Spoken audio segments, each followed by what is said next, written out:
schön, dass ihr wieder reinschaut. Heute habe ich einen ganz wilden Ritt. Es gab so viel zu tun. Fangen wir vorne an. Wir haben hier den Griff von TXQ, den Starkiller. Stellt euch den erstmal ohne Lederband vor. Der kam erstmal hier nackig an. Voll installiert, aber mit einem, wie heißen sie, Xenoboard V3. So, der Auftrag war der, von einem, von irgendwie so einem random Katan-Griff. Der hatte einen Profi installiert. Ich sollte das Profi ausbauen und in diesen einbauen. Der hier konnte irgendwie leer bleiben. Den musste ich nicht zurückbauen. Stellt euch dann einfach mal dieses Chassis hier vor. So sah das erstmal aus. Das ist das von dem Starkiller. Hier ein Profi einbauen. Eigentlich kein Problem. Habe ich hingekriegt. Das Profi lag hier so ein bisschen nicht so ganz passend drin. Hier dieser Steg, der passte nicht ganz, der lag immer noch über den Buttons, um das Ding zu flashen. Also das war suboptimal. Was hier auch nicht so cool ist, eben fürs Profi, man braucht einen Kill-Key. Wenn ich den nicht habe, zieht das Board einfach unentwegt Strom und ist irgendwie nach ein paar Tagen leer. Dazu noch ist dieses Batteriefach, es ist zwar ausgelegt für geschützte Akkus, aber die sind so schwer da reinzukriegen, vor allem rauszukriegen, ja, auch nicht so cool. Dann der Speaker ist eine Lachnummer. Also als ich das Ding dann getestet habe, als ich ihn installiert habe, mit dem Profi, hat mich das Ding nur angeschrien und tat mir in den Ohren weh, weil die Frequenz war so hoch, also das war einfach nur schrill, es war nicht so cool. Schon wieder nicht cool.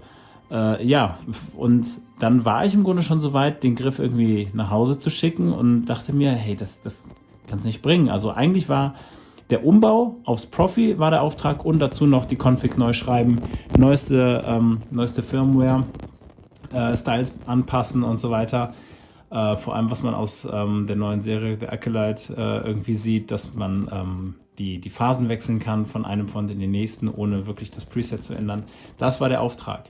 Aber ich war im Grunde schon so weit, aber das Ding hat mich angeschrien, das Profi saß nicht richtig, das hätte man mit Klebeband fixieren müssen. Es gibt keinen Kill-Switch, das ist einfach eine unsaubere Lösung und es sträubt mich einfach, unsaubere Lösungen zurückzuschicken. Deswegen habe ich es einfach angeboten, hey, die Treuesten unter euch, die kennen das Video schon, den hatte ich schon mal hier, aber ich habe den nicht installiert, ich habe dafür ein Chassis designt und das habe ich dann halt auch angeboten, hey, ich habe da ein Chassis, das könnten wir innerhalb einer Nacht drucken und morgen installiere ich es dir. Und ja, so kam es dann im Grunde. Das heißt, dieses Chassis zurückgebaut, beziehungsweise das Profi wieder ausgebaut, das neue Chassis gedruckt, das ist dann endgültig für die Tonne. Das Einzige, was man hier retten kann, ist noch die SD-Karte aus diesem Board. Also den Speaker, der funktioniert, aber der ist einfach schlecht. Naja, so, neues Chassis ausgedruckt, Profi eingebaut. Auch hier war in der Kontrollbox nur eine weiße LED enthalten und die leuchtete fortwährend. Also selbst damals auch mit diesem alten Chassis ohne Killkey hätte diese Lampe konstant geleuchtet. Also das ist auch nicht so cool gewesen. So, deswegen neuer Auftrag im Grunde, nachdem ich den alten schon abgeschlossen habe. Wieder ein neues Chassis drucken mit Profi-Installation, mit Killkey, mit einem vernünftigen Speaker. Hier ist nämlich ein 24 mm Speaker drin und dann auch noch hier oben eine RGB-LED einzubauen, die sich dann halt auch abschaltet, wenn der Griff deaktiviert ist. Und dann hier noch dieses nette Lederband um den Griff schmeißen, denn ohne sieht es halt ziemlich nackig aus. Ja, gucken wir uns nochmal schnell den Griff an. Damals die Version war hart geweathert, der sah auch sehr cool aus. Hier einmal ganz clean, so kommt er aus der Fabrik raus, auch sehr schön. Also wie gesagt, nur bis auf das Lederband. Das habe ich drum gewickelt und schrauben wir ihn direkt mal auf. So, hier sehen wir auch schon den ursprünglichen Akku, der aus dem anderen aus dem anderen Chassis kommt. Aber jetzt sehen wir hier erstmal angefangen. Ich kann den hier ohne Probleme rausholen. Ne? Das ist überhaupt kein Problem mit der Feder, die ist... Ach ja, so macht das Spaß. Dann hier ein vernünftiger Speaker drin. Wir haben hier hier haben wir unseren Kill-Switch. Wunderbar. Und hier haben wir das Profi-Board. Jetzt fragt ihr euch vielleicht, die Kenner, die hin und wieder mal flashen, ja, wie komme ich denn jetzt ans Board ran, um hier die Buttons zu drücken? Dazu muss ich diese Schraube lösen und kann das Board dann rausziehen ohne Probleme. Dann theoretisch könnte ich es dann auch wieder festziehen, nachdem ich es hier irgendwie so 2 cm rausgezogen habe, damit hier nichts weiter passiert. Und ansonsten einfach wieder rein. Hier unten, ganz unten ist ein Spacer, also der sorgt dafür, dass ich dann halt immer wieder auf Position bin, falls ich das hier einmal löse. Aber hier an dieses Maß kann man sich ungefähr orientieren. Ja, und jetzt sehen wir auch hier haben wir eine RGB-LED. Wenn ich den Font also wechsle, den Charakter, dann ändert sich halt hier auch die Farbe. Ja, so viel zur Hardware. Und ja, wenn man das Chassis einfach selber designt hat, dann läuft die Installation eigentlich auch recht zügig. Man weiß, worauf man sich einlässt, wie man sich was gedacht hat. Und da sind wir jetzt. Ich bin ein Jedi. Genau wie mein Vater vor mir. Genau, ich baue jetzt mal gerade die Testklinge ein und dann sehen wir weiter. Eigentlich war die Abmachung, dass ich 20 Styles hier drauf programmiere, 20 Presets mit 20 verschiedenen Styles. Es wurden am Ende 30 und ich möchte euch jetzt vor allem die zeigen, bei denen es darum geht, dass wir von innerhalb eines Presets von einem Font zu dem nächsten wechseln. Das ist unter anderem bekannt bei FAT 263 als Bleeding oder wie hieß es irgendwie, Pull the Force oder irgendwie sowas. Dass man halt, wie gesagt, von einem Font in den nächsten wechseln kann innerhalb eines Presets und einen gewissen Effekt hat, dass die Klinge die Farbe des anderen Charakters praktisch übernimmt. Ich kann das jetzt hier mal zeigen. Hier haben wir einen Style, der reagiert auf die Auslösung des Force-Effekts. So, wir machen das Lichtschwert einmal an. Eine Sekunde, ich will den hier haben. So, wir haben eine blaue Klinge. Und sobald ich Force nochmal aktiviere, ich muss hier den Power-Button hier 1 bis 2 Sekunden halten, wird die Klinge langsam von blau zu rot. Von unten nach oben wird sich dieser Effekt hochziehen. Bei der kleinen Klinge sieht man das jetzt nur sehr kurz, aber wir schauen mal rein.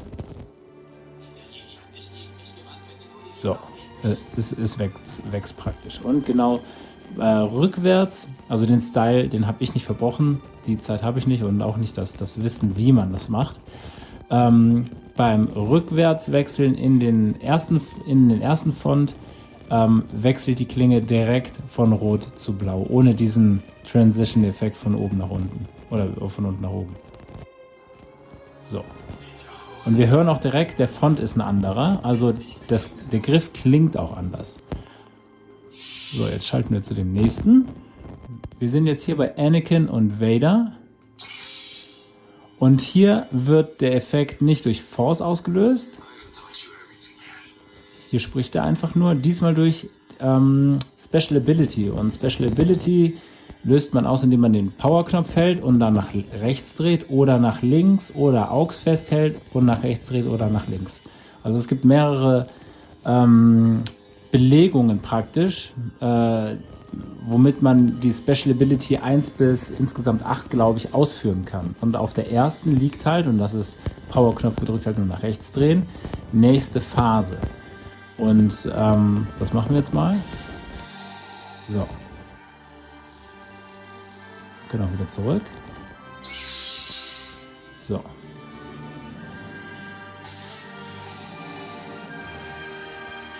Das ist schon ziemlich cool, vor allem mit einer richtigen Klinge sieht das nochmal ein bisschen besser aus. Ja, das ermöglicht euch, wie gesagt, innerhalb eines Charakters, wenn er praktisch 2 Seiten hat, von einem zum anderen zu wechseln.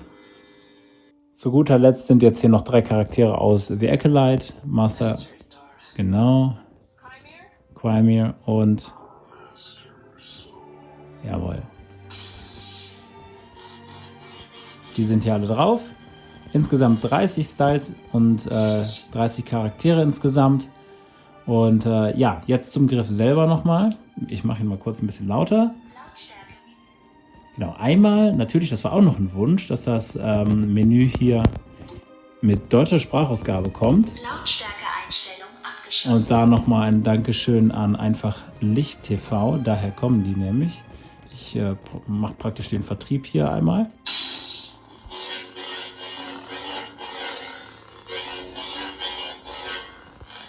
Ich wechsle mal gerade den Font. Hier ist Obi-Wan Kenobi. Hallo, wie geht's denn so? Das ist ein sehr schöner Sound. Also den Font kenne ich auch. Man muss sowas ja auch immer testen mit den Fonts, die man kennt. Manche hören sich selber etwas blechern an, auch am PC mit richtigen Boxen. Und das ist ja Obi-Wan, den kenne ich sehr gut, den höre ich oft. Der klingt eigentlich sehr voluminös. Und hier auch mit dem Griff, das ist für mich eine 8. Der klingt wirklich sauber, auch jetzt mit dem 24 mm Speaker. Das ist ordentlich. Der tut nicht in den Ohren weh und macht Spaß. Der Griff selber... So, der Griff selber schön ausbalanciert.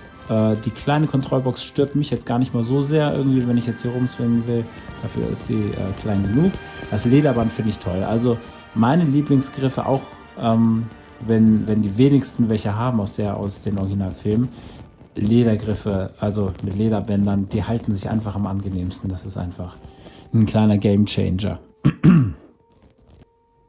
Ja, eine aufregende Installation, hat viel zu lange gedauert für mich persönlich. Hat trotzdem Spaß gemacht, vor allem, weil ich wieder viel gelernt habe. Eben dadurch, bei den Styles bin ich in letzter Zeit irgendwie nicht ganz so dahinter gewesen, was der gute Alfonso also das ist der Mann, der sich hinter dem Alias Fett263 verbirgt, was er da alles wieder Tolles gezaubert hat und was auf uns zukommen wird. Das ist schon sehr beeindruckend und deswegen bin ich sehr dankbar, dass ich hier ein bisschen in den Hintern getreten wurde, um da nochmal ein bisschen Nachforschung zu betreiben, um mich auf den aktuellsten Stand der Dinge zu bringen. Ich merke gerade, dass das letzte Mal, dass ich hier die Leiste auf grün gestellt habe, das sieht ja überhaupt nicht aus, trotzdem lasse ich das Video mal so, wie es ist. Ja, liked fleißig weiter meine Videos und abonniert gerne meinen Kanal, dann kann ich mir irgendwann einen Todesstern kaufen. In dem Sinne, ich wünsche euch alles Gute, bleibt gesund und wir sehen uns im nächsten Video. Bis dahin, ciao.